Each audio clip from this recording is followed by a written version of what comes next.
Good afternoon, students. Today I am teaching you Module 3 Public Expenditure and Public Debt. Public expenditure refers to government expenditure. It is incurred by central and state governments. In other words, the expenditure incurred by public authorities like central, state and local governments to satisfy the collective social wants of the people is known as public expenditure. Now, types of public expenditure. First, revenue expenditure and capital expenditure.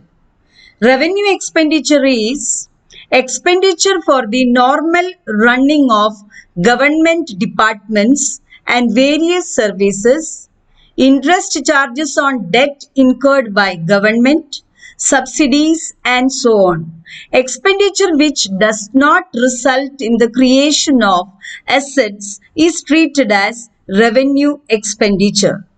Capital expenditure is the money spent by the government on the development of machinery, equipment, building, health facilities, education, etc.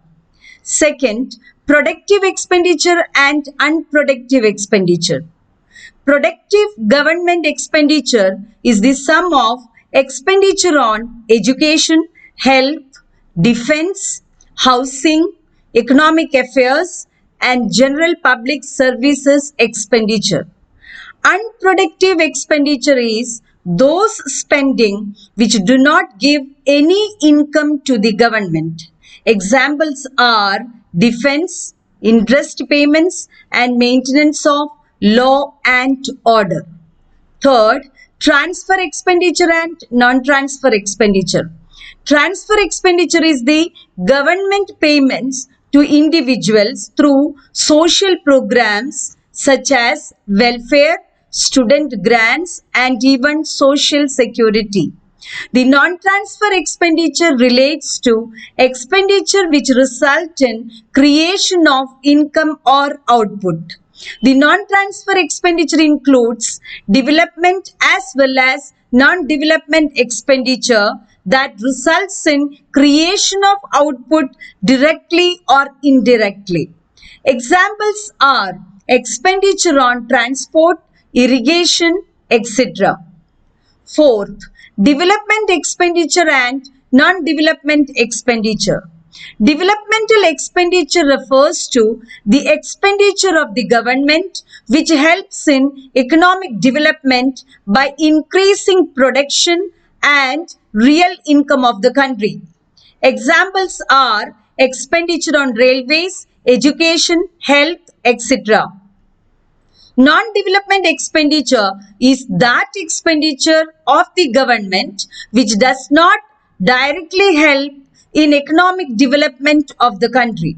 Examples are expenditure on defense, interest payments, etc. Now, canons or principles of public expenditure. Professor Finlay Shiraz has given the following canons of public expenditure. These canons are helpful for the government in formulating public expenditure policies. First one, canon of economy. According to this canon, while incurring public expenditure, governments must avoid wasteful and unnecessary expenditure. Second, canon of surplus. According to this canon, while incurring expenditure, governments must avoid deficit in the budget. This canon suggests that saving is a virtue even for the government. So, an ideal budget is one which contains an element of surplus by keeping public expenditure below public revenue. Third, canon of sanction. This canon suggests that no public expenditure or spending should be made without the approval of proper authority. The procedure for sanction in public expenditure is required for the enforcement of economy as well as for the prevention of misuse of public funds. Fourth, canon of benefit. This canon suggests that every public spending must be used for the general well-being of the common people. It thus implies that state spending should confer benefits on the community at large rather than on an individual group or section. Fifth, canon of elasticity. This canon requires that the rules governing the expenditure policy of the government should not be rigid. Rigid means fixed. It should be allowed to vary according to needs and circumstances. The expenditure policy should be elastic rather than rigid in character. Sixth, canon of productivity. This canon implies that expenditure policy of the government should encourage production and productive efficiency of the economy. Public expenditure should be always directed towards improving the productive capacity of the economy. Seventh, canon of neutrality. Canon of neutrality implies that public expenditure should have no adverse effect on production and distribution activities of the economy.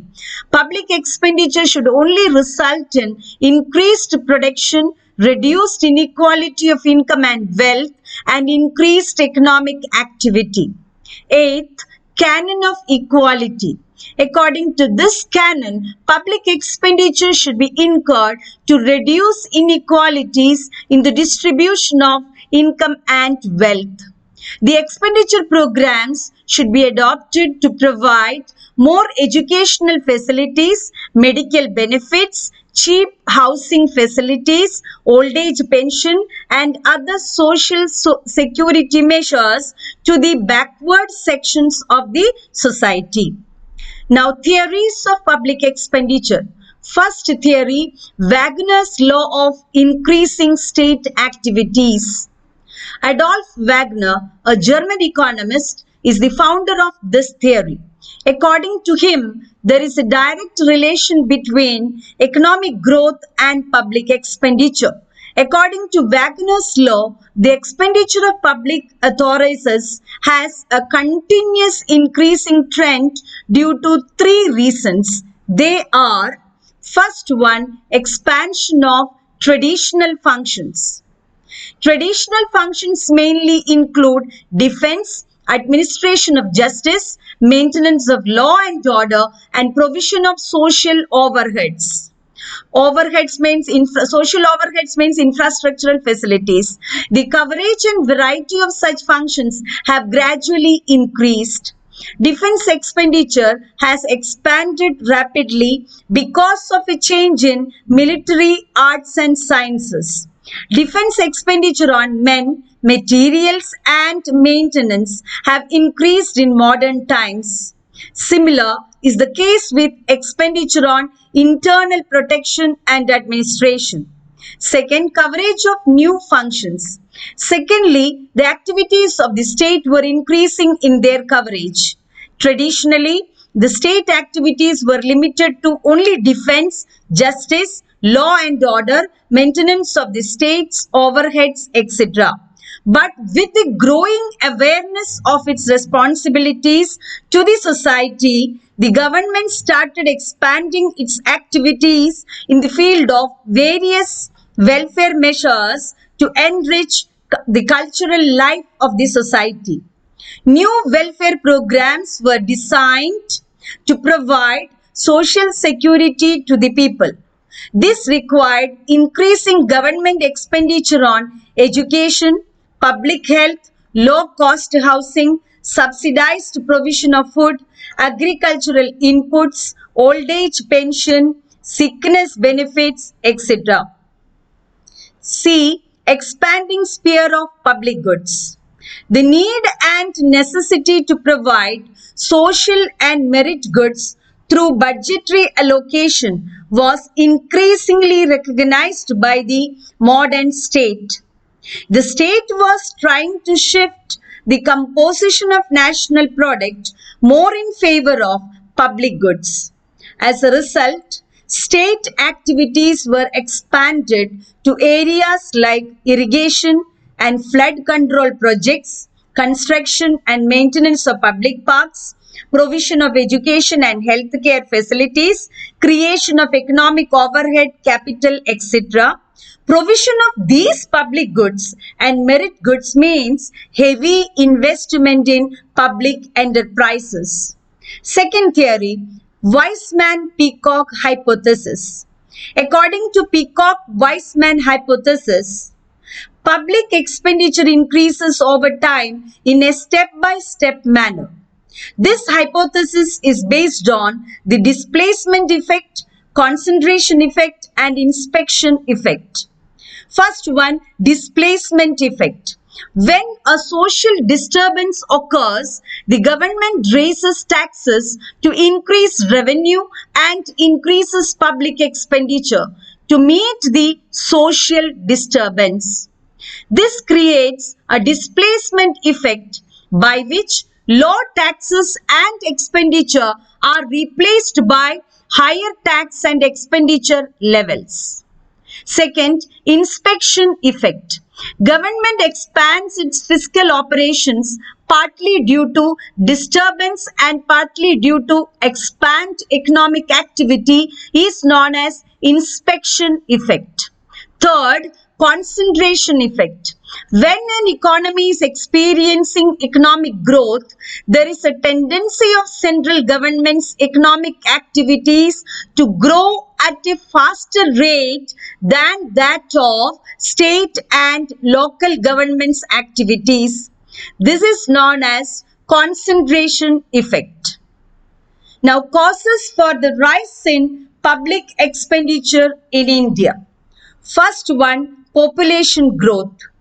Population growth and the consequent concentration of people in towns have increased levels of many governmental activities like provision of food, unemployment, housing, sanitation, street lighting, drinking water, drainage, etc. Second, growing urbanization. It has increased government expenditure on water supply, roads, energy, schools and colleges, public transport, etc. Next, increasing defense expenditure. In modern times, the defense expenditure of the government is increasing even in peacetime due to unstable international relationships. Next, spread of democracy. Due to democratic form of government in India, lots of money are spent on elections and other related activities. It has increased public expenditure. Next, inflation. Firstly, as a purchaser, the government has to pay higher prices for all goods and services it purchases. Secondly, government has to find out larger financial resources to meet its inflated administrative expenditure. That is, when price rise, the salary and allowances of government employees and other expenditures also increases accordingly. Next, development projects. In an underdeveloped country, the government has also to spend more and more for rural development. It has to undertake schemes like community development projects and other social measures. Subsidies. Subsidies are provided to farmers for various agricultural purposes. India spends a huge amount of money as subsidies to poor and disadvantaged people also. Thank you, students.